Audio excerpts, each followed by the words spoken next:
दोस्तों, आज हम बात करेंगे दुनिया के खूंखार तानाशाह सदाम हुसैन के बारे में, जिसने एक समय दुनिया के सरपंच देश को भी हिलाकर रख दिया था।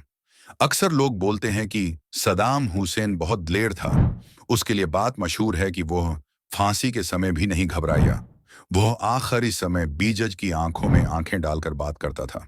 लेकिन बहुत कम लोगों को पता होगा कि सदाम की गिरफ्तारी कैसे हुई, इतने खूंखार आदमी को कैसे पकड़ा होगा, और वह बब्बर शेर आदमी कौन होगा जिसने यह काम करा होगा। आओ बात करते हैं।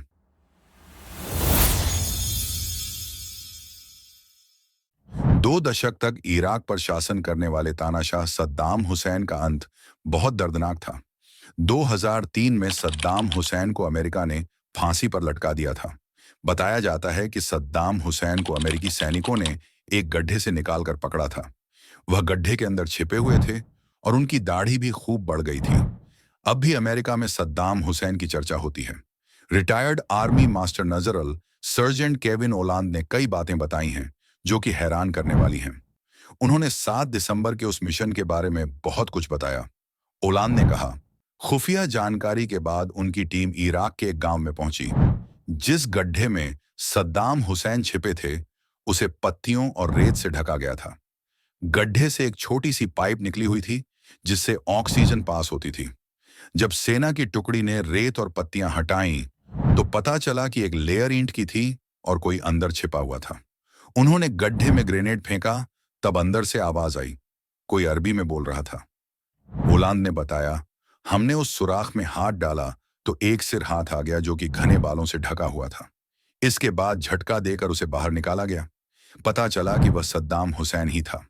उन्होंने कहा कि सद्दाम हुसैन के पास ग्लॉक 18 बंदूक भी थी। इसके बाद उन लोगों ने हुसैन से वह बंदूक छीन ली। ओलांद ने दावा किया कि वह बंदूक जॉर्ज बुश के पास है। उस वक्त जॉर्ज बुश अमेरिका के राष्ट्रपति थे। सद्दाम हुसैन ने अमेरिकी सैनिकों से अंग्रेजी में इतना ही कहा, मैं इराक का राष्ट्रपति था और अमेरिका के साथ मैं बातचीत करने को तैयार हूं। ओलांद ने बताया कि सद्दाम हुसैन को इराक की अंतरिम सरकार के हवाले कर दिया गया। इसके बाद 1982 के नरसंहार और बड़ी संख्या में हत्या करवाने के मामले में उन्हें फांसी की सजा दी गई। 30 दिसंबर 2006 को सद्दाम हुसैन को फांसी दी गई थी। बता दें कि सद्दाम हुसैन ने विद्रोह का ही फायदा उठाकर 1968 में इराक की सत्ता हथियाई थी। हालांकि राष्ट्रपति अल बकर बने थे। सरकार में सद्दाम हुसैन की पकड़ इतनी मजबूत हो गई थी कि पश्चिमी देश घबराने लगे थे। इसके बाद 1978 में इराक में कानून बनाया गया कि कोई भी अगर विपक्षी दल में शामिल होगा तो उसको मार दिया जाएगा।